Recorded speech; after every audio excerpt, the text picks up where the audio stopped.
So hi, this is Prabhat Ranjan. स्वागत करता हूँ मेरे आज की इस नई यूट्यूब वीडियो में, जिसमें हम रिव्यू कर रहे होंगे NIT Warangal, national institute of technology Warangal की। एनआईटी वरंगल हमारे वरंगल तेलंगाना में स्थित एक गवर्नमेंट इंजीनियरिंग कॉलेज है, जिसकी स्थापना 1959 में हुई थी। बात कर ले एनआरएफ रैंकिंग की, तो 2025 में इन्हें 28 एनआरएफ इंजीनियरिंग रैंकिंग प्राप्त है। आज की इस वीडियो में हम placements, admission process, cut off, fee structure, college and hostel life, सारी चीजें डिस्कस करेंगे। तो चलिए स्टार्ट कर लेते हैं प्लेसमेंट के साथ। अभी जो आप डेटा देख रहे हो, ये 2025 बीटेक बैच का ऑफिशियल डेटा है एनआईटी वरंगल की तरफ से, जिसमें आप हर ब्रांच का देख सकते हो। टोटल कितने स्टूडेंट्स थे उस ब्रांच के अंदर, टोटल कितने एलिजिबल स्टूडेंट्स थे। एलिजिबल मतलब भैया कि आउट ऑफ टोटल स्टूडेंट्स कितनों का अभी तक बैक नहीं लगा है, मतलब प्लेसमेंट के लिए एलिजिबल हैं, उसमें से फिर कितने स्टूडेंट्स इंटरेस्टेड हैं, इस तरीके से फाइनली कितने स्टूडेंट्स प्लेसमेंट के लिए बैठे हैं। ये होता है एलिजिबल कैंडिडेट्स। फिर इसके बाद टोटल कितने ऑन कैंपस वाले स्टूडेंट्स थे जिनका प्लेसमेंट लगा। मतलब प्लेसमेंट ऑन कैंपस भी होता है, ऑफ कैंपस भी होता है। ऑन कैंपस मतलब जो कॉलेज के अंदर जब कंपनीज आई उनके थ्रू लगा है। ऑफ कैंपस मतलब कि आपने बाहर कहीं अप्लाई किया कंपनीज में एंड आपकी पैकेजेस लगे हैं, प्लेसमेंट्स लगे हैं। यहां जो डेटा लिया गया है सिर्फ ऑन कैंपस का, कॉलेज के थ्रू जो प्लेसमेंट्स लगे हैं। Finally placement percentage. अब प्लेसमेंट परसेंटेज के लिए एग्जैक्ट फॉर्मूला ही इन्होंने यूज किया है, जो कि होता है total placed on campus by eligible candidates. उसके बाद हर ब्रांच के अंदर भैया क्या मैक्सिमम हाईएस्ट पैकेज गया, क्या मिनिमम पैकेज गया, क्या मीडियन पैकेज गया, क्या एवरेज पैकेज गया। फॉर एग्जांपल जैसे कंप्यूटर साइंस इंजीनियरिंग के अंदर टोटल 167 कैंडिडेट्स थे, जिसमें 137 एलिजिबल थे। टोटल 130 स्टूडेंट्स का ऑन कैंपस प्लेसमेंट लगा। प्लेसमेंट परसेंटेज बनता 94.89%। हाईएस्ट पैकेज सीएससी के अंदर 53.28 एलपीए गया on campus, and minimum package 6 LPA. Median जो रहा वो 20 एलपीए रहा, and average package 22.63 LPA.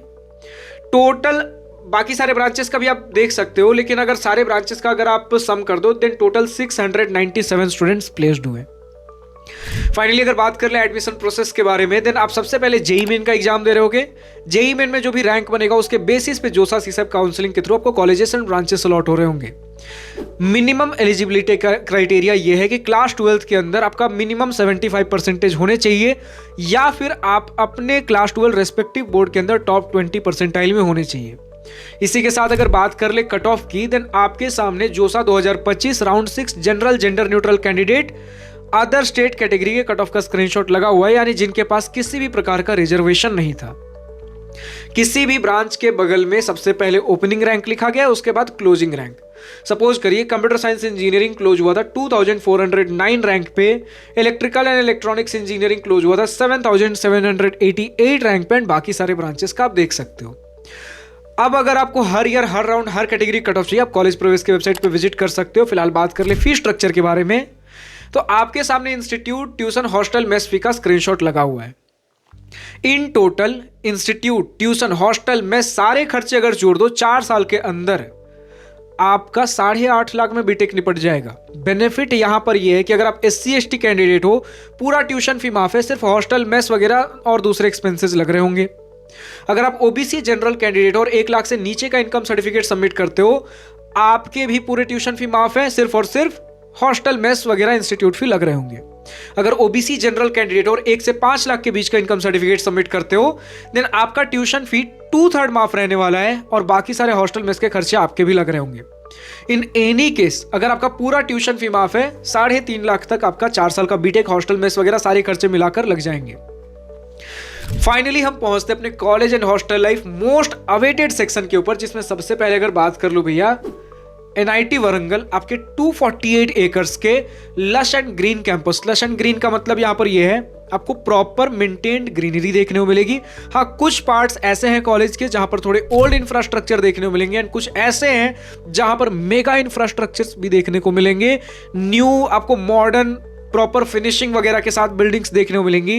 And जब हम बात कर रहे हैं मेगा इंफ्रास्ट्रक्चर की, देन हम बिल्कुल इग्नोर नहीं कर सकते आपका एनआईटी वरंगल का अल्ट्रा मेगा हॉस्टल, जिसका अगर मैं एग्जैक्ट नाम अगर पढ़ लूं, इसका नाम है रमप्पा हॉल ऑफ रेसिडेंस, जो कि अप्रॉक्स 1800 स्टूडेंट्स, 1800 स्टूडेंट्स को कैटर करता है। हाँ, एक समय पे साउथ इंडिया का लार्जेस्ट हॉस्टल कहा जाता था। आज भी स्टूडेंट्स कहते हैं भैया एशिया का सबसे बड़ा हॉस्टल है, बट जब मैंने कुछ चीजें सर्च की तो मुझे पता चला कि जिस समय ये बना था उस समय साउथ इंडिया का सबसे बड़ा हॉस्टल था। हाँ, हो सकता है कि one of the biggest hostels के अंदर आए, लेकिन आज की डेट में इससे बड़े और हॉस्टल्स बन चुके हैं, ठीक है। बट खैर कोई बात नहीं, इससे का सिग्निफिकेंस ये है कि बहुत बड़ा आपको हॉस्टल देखने को मिलने वाला है। 1800 स्टूडेंट्स कैपेसिटी, हॉस्टल्स मजाक नहीं है। एंड जब हम बात करें 1800 स्टूडेंट्स को अगर अकोमोडेट कर सकता है तो अकोमोडेट करता किस तरीके से, हमें पता चला है भैया कि कुछ स्टूडेंट्स कह रहे हैं ट्रिपल शेयरिंग रूम्स आपको देखने को मिलेंगे, not in this specific hostel but in overall. कुछ स्टूडेंट्स कह रहे हैं कि आपको ओवरऑल 3 सीटर रूम्स देखने को मिलते हैं, और कुछ स्टूडेंट्स कह रहे हैं कि इन सम ईयर्स आपको डबल सीटर रूम्स देखने को मिलते हैं। मुझे अभी तक सिंगल सीटर रूम्स का डेटा नहीं मिला है एनआईटी वारंगल का। तो जो स्टूडेंट्स इस वीडियो को देख रहे हैं एनआईटी वारंगल से, आप कमेंट सेक्शन में लिखकर बता सकते हो बॉयज़ के लिए एंड गर्ल्स के लिए डिफरेंट ईयर्स के अंदर, खासकर फर्स्ट ईयर में जब पहली बार जा रहे हैं, उनको किस प्रकार का सिटिंग कैपेसिटी, सिटिंग अरेंजमेंट्स देखने को मिलेगा, एंड क्या फर्स्ट किसी भी ईयर में सिंगल शेयरिंग रूम्स अवेलेबल हैं या नहीं है, ईदर फॉर बॉयज और गर्ल्स। फिलहाल के लिए भी आप बात मानकर चलिए कि कम से कम फर्स्ट ईयर के अंदर आपको शेयरिंग बेसिस पे रूम मिलेगा। एंड जो भी हमारे पास डेटा है, सिंगल शेयरिंग का भी डेटा नहीं है, डबल शेयरिंग या ट्रिपल शेयरिंग देखने को मिल रहा होगा। मेस फूड कुछ स्टूडेंट्स ने अच्छा बताया, कुछ स्टूडेंट्स ने एवरेज बताया, कुछ स्टूडेंट्स ने बिलो एवरेज। तो टेस्ट इज सब्जेक्टिव, हो सकता है कि कुछ लाइक साउथ इंडियन पीपल के लिए, तेलुगु स्टूडेंट्स के लिए या फिर खाना अच्छा बनता हो, या फिर आपके किसी एक नॉर्थ इंडियन खाना अच्छा बनता हो। यूजुअली हम बात करते हैं कि जिस स्टेट का आपका कॉलेज है उस स्टेट में उस स्टेट के हिसाब से आपका खाना अच्छा बनता है, एंड बाकी दूसरे स्टेट वालों को थोड़ा कॉम्प्रोमाइज़ करना पड़ता है, क्योंकि उस रीजन का आपका कॉलेज है। तो रीजन स्पेसिफिक जो फूड्स मिलते हैं, जो खाना बना रहे हैं मेस के अंदर, उस हिसाब से वो टेस्ट वहाँ आपको ज़्यादा देखने को मिलेगा। खैर जो भी रीजन है, कुछ स्टूडेंट्स ने बोला भैया बढ़िया खाना है, कुछ स्टूडेंट्स ने एवरेज, कुछ स्टूडेंट्स ने बिलो एवरेज, मतलब हर प्रकार का मिक्स्ड ओपिनियन मिला है। मैं कहूँगा बहुत ज़्यादा आप एक्सपेक्टेशंस लेकर मत जाइए, ठीक है, क्योंकि ऐसे भी यार कॉलेज के मेस खाने के लिए बदनाम ही नजर आते हैं। बहुत रेयर ऐसे कॉलेजेस मिलेंगे जिसका खाना आपको पसंद आएगा। घर के जैसा खाना तो मुश्किल है, लेकिन स्टिल पसंद आएगा। अब जब हम बात करते हैं भैया खाना हो गया, इसके बाद स्टूडेंट्स ने बोला भैया एकेडमिक प्रेशर हमें थोड़ा देखने को मिला है।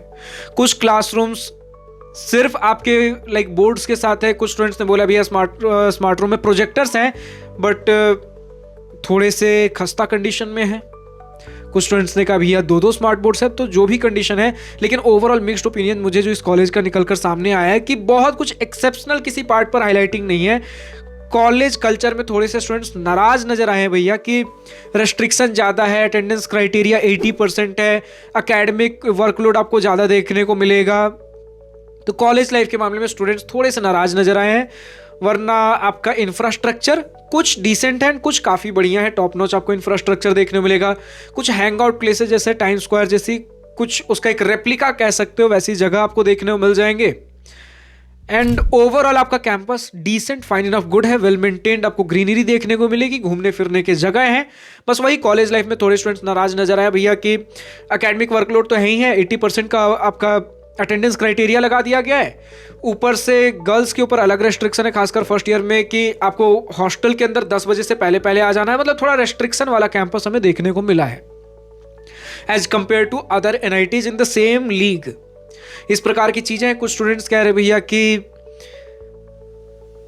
थोड़ा हमें लैंग्वेज बैरियर देखने को मिल रहा है, एंड थोड़ा हॉट क्लाइमेट आपको गर्मियों के सीजन में देखने को मिल सकता है। इस प्रकार के फीडबैक है स्टूडेंट्स की तरफ से। बात कर ले अगर हम कनेक्टिविटी के बारे में, तो नियरेस्ट रेलवे स्टेशन पड़ेगा Kazipet junction railway station 5 kilometre दूर कैंपस से। दूसरा है वरंगल रेलवे स्टेशन 10 किलोमीटर दूर, एंड नियरेस्ट एयरपोर्ट है Rajiv Gandhi international airport Hyderabad 164 kilometre दूर। इस प्रकार का आपका कुछ ओवरऑल कॉलेज है। अब आप कमेंट सेक्शन में लिखकर बता सकते हो, जो भी स्टूडेंट्स एनआईटी वरंगल से हैं, ओवरऑल अभी तक का आपका अपना कॉलेज एक्सपीरियंस कैसा रहा है। बट कुछ पॉइंट्स जो मुझसे मिस हो गए वो ये थे भैया कि टेक्निकल एंड कल्चरल, ये 2 बड़े फेस्ट्स आपको मेजर ये 2 फेस्ट्स आपको टेक्निकल एंड कल्चरल फेस्ट देखने को मिलेंगे एनआईटी वरंगल के अंदर। इसमें भी स्टूडेंट्स ने कहा भैया कि पहले जो डायरेक्टर थे उनके वजह से थोड़े बजट इश्यूज हमें देखने को मिले, तो बहुत बड़े स्केल पर हमें नहीं देखने को मिला। होपिंग दैट इस साल से कुछ चीज़ें और बेटर हों, मतलब फेस्ट्स वगैरह भी हमें up to the mark students के हिसाब से देखने को नहीं मिला। बाकी स्टूडेंट्स एंजॉय करने के लिए कर ही लेते हैं। स्पोर्ट्स फैसिलिटीज़ कुछ स्टूडेंट्स ने डिसेंट बताया, कुछ स्टूडेंट्स ने थोड़ा बिलो एवरेज।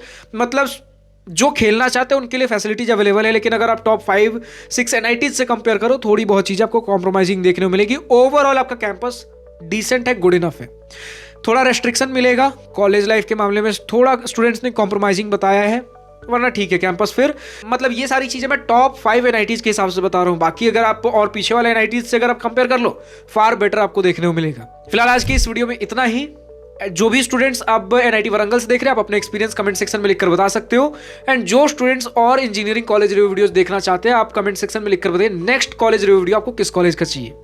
फिलहाल आज की इस वीडियो में इतना। अगर वीडियो पसंद आया तो लाइक शेयर और बिल्कुल करिएगा, और अगर कुछ दिल की बातें कुछ मन की बातें लिखकर बतानी हो या पूछनी हो तो कमेंट सेक्शन आप ही के लिए तो है। Thank you for watching this video, good bye, nice day, wish you all the best for future, enjoy journey.